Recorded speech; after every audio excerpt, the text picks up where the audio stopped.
తెలంగాణ రాష్ట్రంలో ప్రస్తుతం BRS situation ఏంది, బీఆర్ఎస్ పరిస్థితి ఏంది, బీఆర్ఎస్ పార్టీకి సంబంధించినటువంటి బీఆర్ఎస్ పార్టీని ప్రజలు ఎవరైనా విశ్వసించేటువంటి పరిస్థితుల్లో ఉన్నారా లేదా అన్నటువంటి డౌట్లో చాలామంది ఎదురు చూస్తూ ఉన్నారు. అండ్ బీఆర్ఎస్ పార్టీకి సంబంధించి ఆల్రెడీ 2023లో జరిగినటువంటి స్థానిక సంస్థల 2023లో జరిగినటువంటి అసెంబ్లీ ఎన్నికల్లో, ఆ తర్వాత జరిగినటువంటి ఎమ్మెల్యే ఎన్నికలు కావచ్చు, దాని తర్వాత ఎంపీ ఎన్నికలు కావచ్చు, దాని తర్వాత జరిగినటువంటి ఎమ్మెల్సీ ఎన్నికల్లో కావచ్చు, వీటన్నిట్లలో విఫలం పొందుకుంటూ వచ్చింది బీఆర్ఎస్ పార్టీ. అయితే ప్రస్తుతం కాంగ్రెస్ పార్టీ తెలంగాణ రాష్ట్రంలో అధికారంలోకి వచ్చి 2 సంవత్సరాలు అవుతా ఉంది. మరి ఈ 2 సంవత్సరాల సుదీర్ఘమైనటువంటి కాంగ్రెస్ పాలనలో నిజంగా కాంగ్రెస్ పార్టీని ప్రజలు విశ్వసించే పరిస్థితులు ఉన్నాయా? ఎందుకంటే కాంగ్రెస్ నమ్ముకొని చాలామంది, దాదాపు 10 మంది ఎమ్మెల్యేలు, 16 మంది దాకా ఎమ్మెల్సీలు, ఇక చాలా ప్రాంతాలలో సర్పంచులు, మాజీ సర్పంచులు, ఎంపీటీసీలు, జెడ్పీటీసీలు, ఎంపీపీలు, ఇట్లా చాలామంది పార్టీలు మారారు. అండ్ దాంతోపాటుగా గ్రేటర్ హైదరాబాద్కి సంబంధించి చాలామంది కార్పొరేటర్లు కూడా పార్టీలు మారారు, ఇంక్లూడింగ్ గద్వాల విజయలక్ష్మితో సహా అందరూ కాంగ్రెస్ పార్టీలోకి వెళ్ళిపోయారు. సో ప్రస్తుతం మరి 2 సంవత్సరాల కాంగ్రెస్ పాలన తర్వాత ఈ రోజు జరిగినటువంటి ఒక ఎన్నికకు సంబంధించి ఆల్రెడీ ఒక రిజల్ట్ వచ్చింది. అసలు ఏం ఎన్నిక, దేనికి జరిగింది, ఆ ఎన్నికల్లో ఎన్ని సీట్లు ఉన్నాయి, ఆ సీట్లలో బీఆర్ఎస్ పార్టీ గెలిచిందా గెలవలేదా అంటే ఎస్. ఈరోజు మదర్ డైరీ డైరెక్టర్లుగా ఎన్నికల్లో బీఆర్ఎస్ విజయకేతనం ఎగరవేసింది. దాదాపు ఇవాళ హిమాయత్ నగర్లో జరిగినటువంటి 3 మదర్ డైరీ డైరెక్టర్ల హోదాలకు ఎన్నికలు జరిగితే 3టికి 3 కూడా బీఆర్ఎస్ పార్టీ తన విజయాన్ని సాధించింది. 3టికి 3 అభ్యర్థులు గెలుపొందడం జరిగింది. అంటే ఈరోజు తెలంగాణ రాష్ట్రంలో కాంగ్రెస్ పార్టీని ప్రజలు, గ్రేటర్ హైదరాబాద్కి సంబంధించిన ప్రజలు కూడా ఎంతగానో విశ్వసిస్తూ ఉన్నారు. అంతేకాకుండా డైరెక్టర్ పదవికి, మదర్ డైరెక్టర్కి సంబంధించినటువంటి డైరీకి సంబంధించినటువంటి డైరెక్టర్ల పదవులకు సంబంధించి ఎన్నికలు జరిగితే, ఈ యొక్క మదర్ డైరీ డైరెక్టర్స్కి సంబంధించిన ఎన్నికలు జరిగితే 3 స్థానాలకు, 3 స్థానాలకు సంబంధించిన దాంట్లో 3 స్థానాలకు 3 బీఆర్ఎస్ పార్టీ ఘన విజయం సాధించింది. ఆఫ్టర్ పదవి కోల్పోయిన తర్వాత, పదవి అధికారం నుంచి పోయిన తర్వాత తొలి విజయం బీఆర్ఎస్ పార్టీ సాధించింది. ఈ రకంగానే గతంలో ఎమ్మెల్సీ ఎన్నికల్లో ఓడిపోయింది, ఆ తర్వాత ఎమ్మెల్యే ఎన్నికల్లో ఓడిపోయినారు, పదవి పోయింది, బీఆర్ఎస్ గద్దె దిగింది. ఎంపీ దాంట్లో 17లలో కనీసం ఒక్కటి కూడా గెలవలేకపోయింది.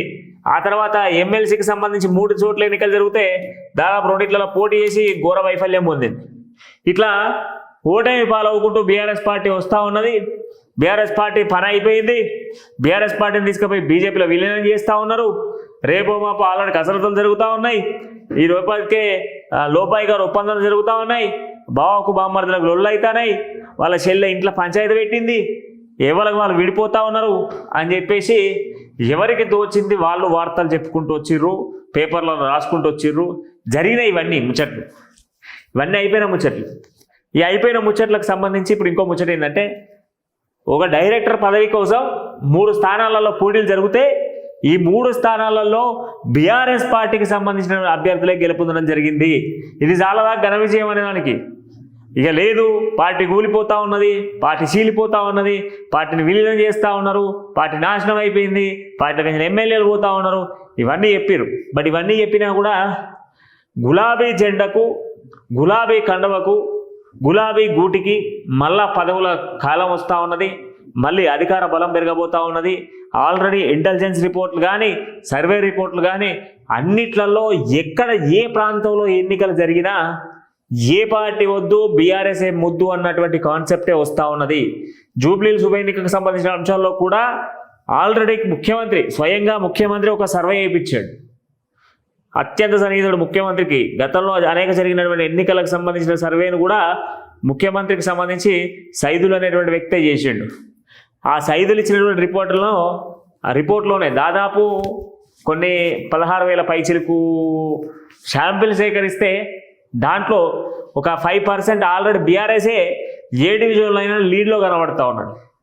అంటే ఈ లెక్కన ఈరోజు కేవలం మదర్ డైరీకి సంబంధించినటువంటి ఎన్నికలు జరిగితేనే 3 బీఆర్ఎస్ గెలిస్తే రేపు స్థానిక సంస్థల ఎన్నికల పరిస్థితి ఏంది, ఆ తర్వాత కార్పొరేషన్కి సంబంధించిన ఎన్నికల పరిస్థితి ఏంటి, ఆ తర్వాత గ్రామ స్థాయిలో జరగబోయేటువంటి సర్పంచ్ ఎన్నికలకు సంబంధించి ఏంటి, ఆ తర్వాత ఇలా పోకుండా పోతే 3 ఏళ్ల పాలనలో మళ్ళా స్థానిక సంస్థల ఎన్నికలు పోయి లోకల్ బాడీ ఎన్నికలు, దాంతోపాటుగా అసెంబ్లీ ఎన్నికలు ఇవన్నీ వస్తాయి. ఇవన్నీ వచ్చేటప్పటికి సీన్ రివర్స్ అవుతుంది, కాంగ్రెస్ కంచికి చేరుతుంది. మొన్న రీసెంట్గా పొంగులేటి మొన్న ఎవరు జూపల్లి ఒక హాట్ కామెంట్ చేసిండు,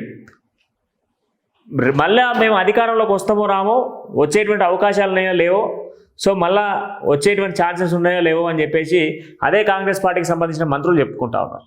సో ప్రస్తుతం ఒక డైరీ ఫామ్కి సంబంధించి అంటే డైరెక్టర్ పదవులకు సంబంధించిన దాంట్లోనే ప్రస్తుతం ఉన్న సిచ్యువేషన్లో గ్రేటర్ హైదరాబాద్ ఉన్నాయి. గ్రేటర్ హైదరాబాద్లో జరిగినటువంటి ఈ ఎన్నికల్లో 3 బీఆర్ఎస్ పార్టీ గెలిచింది.